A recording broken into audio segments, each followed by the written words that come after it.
Pour booster son développement local, Treichville se dote d'un forum économique dénommé Treich Economia. Il s'agit de renforcer les infrastructures pour un développement économique et social de la commune de Treichville. Treichville, c'est le port d'Abidjan. Treichville, c'est la zone industrielle. Treichville, c'est cette foule d'artisans, de petits commerçants du secteur informel. Treichville, c'est le grand commerce. Mais Treichville doit entrer de plein pied dans le 21e siècle. Ça demande des bouleversements, ça demande un changement de mentalité, ça demande une adhésion de toute la population, ça demande l'adhésion du gouvernement. Et je crois qu'en organisant ce forum, c'est tout cela que nous souhaitons voir. L'importance de la commune de Treichville dans le district d'Abidjan a aussi été mise en exergue. Une initiative qui doit faire école. Treichville, c'est le cœur de la ville d'Abidjan. C'est la première commune de Côte d'Ivoire, on pourrait dire. Et Abidjan s'est développé autour de Treichville. Dans le futur, Treichville va reprendre plus d'importance encore. C'est un forum qui s'inscrit dans une vision de développement de la commune de Treichville pour les 15 prochaines années. Treich Economia, c'est aussi des conférences, des ateliers, des tables rondes, des déjeuners d'affaires. Et ce sont environ 130 stands qui sont prévus sur le site du forum avec des opérateurs économiques aussi bien de la Côte d'Ivoire que de l'étranger.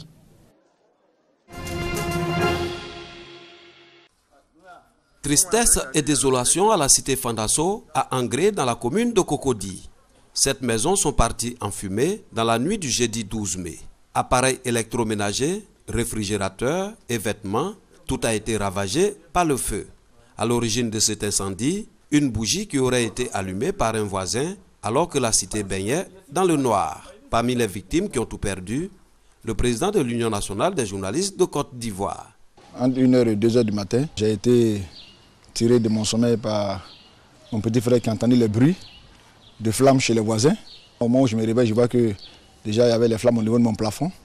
Et donc l'urgence était de mettre la famille à l'abri. C'est ce que nous avons fait. C'est la désolation totale. Mais je pense que puisqu'il n'y a pas eu de perte en vie humaine, pour nous, ça c'est le plus important.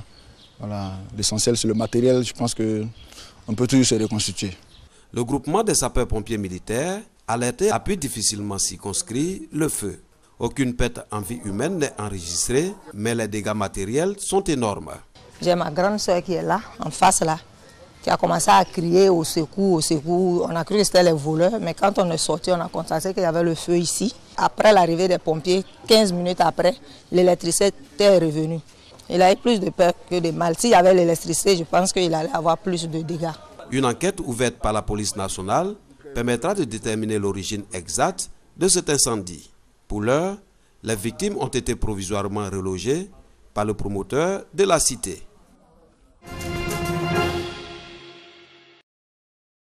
Propriété des salles de classe, propriété de la cour de l'école et des abords des établissements, propriété des latrines et de points d'eau, propriété des marchés scolaires, initiation au tri sélectif des déchets, mais aussi présence et nombre de poubelles dans l'établissement.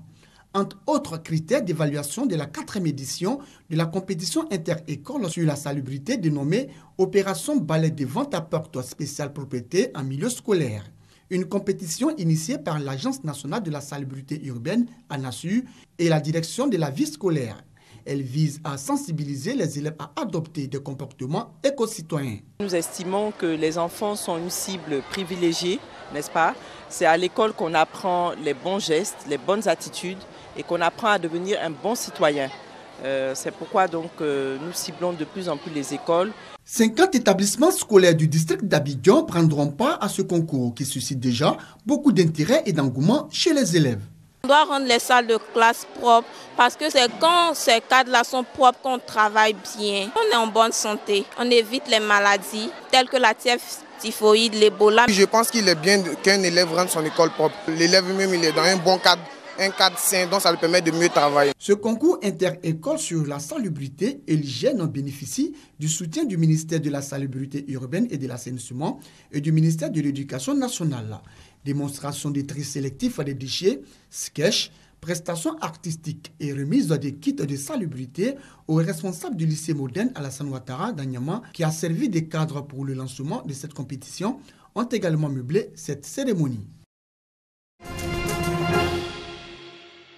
Cuvette trop grande, mais bien tenue sur la tête, des fillettes qui s'enfoncent dans la forêt. Leur destination, ce point d'eau.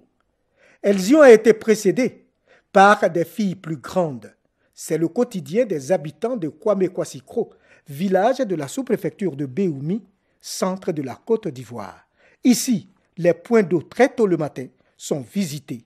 Mais l'eau n'est pas du tout potable. On a un problème d'eau ici. Les 2 pompes ne sont pas en bon état. Le village est grand et l'eau ne suffit pas aussi. Dans le bas-fond, l'eau n'est pas potable. Je demande aux autorités de nous aider.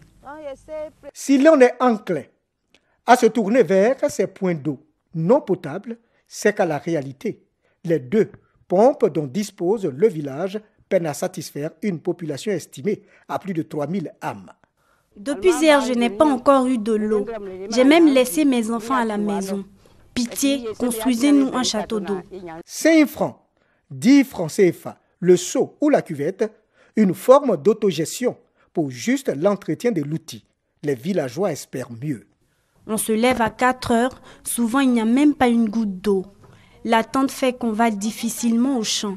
Si on a une 2e pompe, ça serait bien car l'eau de Marigot n'est pas la solution. Pas d'eau ou presque, et surtout, n'est pas tombé malade. On est fatigué, on n'a pas d'hôpitaux. Quand quelqu'un est malade, on le prend et on l'envoie à 7 km d'ici, dans le village de Bourebo. Aujourd'hui, on a réfléchi, on a décidé de construire un hôpital. La construction d'un hôpital, les ressortissants de Kwasi-Kwame-Kro ont décidé d'être les acteurs de leur propre développement. C'est donc dans une ambiance carnavalesque qu'a eu lieu la pose de la première pierre du futur centre de santé, en présence des autorités administratives coutumières. Ce n'est qu'un début. Le plus dur reste à venir. Vraiment qu'on se mobilise pour pouvoir réaliser ce vœu qu'on attendait depuis longtemps.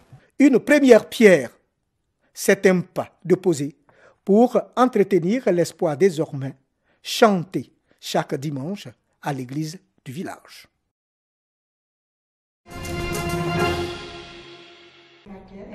Valoriser la coiffure et l'esthétique en Côte d'Ivoire. La première édition du Challenge esthétique est donc lancée. Ce concours, organisé par le Comité national pour la promotion des activités et professions d'esthétique de Côte d'Ivoire, vise à permettre aux professionnels des secteurs de la coiffure et de l'esthétique de montrer leur savoir-faire. On a l'habitude de faire les concours de coiffure parce qu'il faut responsabiliser les gens, il faut les regrouper parce que c'est pas... On ne peut pas installer chacun parce que quand vous les regroupez, ça fait une force. Ça fait une force. Aujourd'hui, on est au salon de coiffure. Si la coiffure ne marche pas, forcément, il y aura quelqu'un qui va venir pour l'esthétique. Donc, c'est ce sens-là, c'est ce sens de regroupement, d'union, d'amour, de solidarité que nous sommes en train de créer, d'installer. La coiffure et l'esthétique sont 2 métiers prisés aujourd'hui par la jeunesse ivoirienne, d'où la nécessité de soutenir l'initiative. Cette activité, nous sommes partie prenante parce que cela permet de valoriser les jeunes à travers leurs activités. Et vraiment, c'est dire combien de fois on est fiers de participer et d'accompagner cette activité-là à sa réalisation. Il est très important qu'aujourd'hui, nos artisans vraiment puissent sortir de l'informel afin que tous puissent se prendre en charge. Nous sommes là pour promouvoir ces artisans-là. Bientôt, le démarrage des présélections. 9 villes et 11 communes du district d'Abidjan seront visitées. La finale est prévue pour le mois d'août à Abidjan.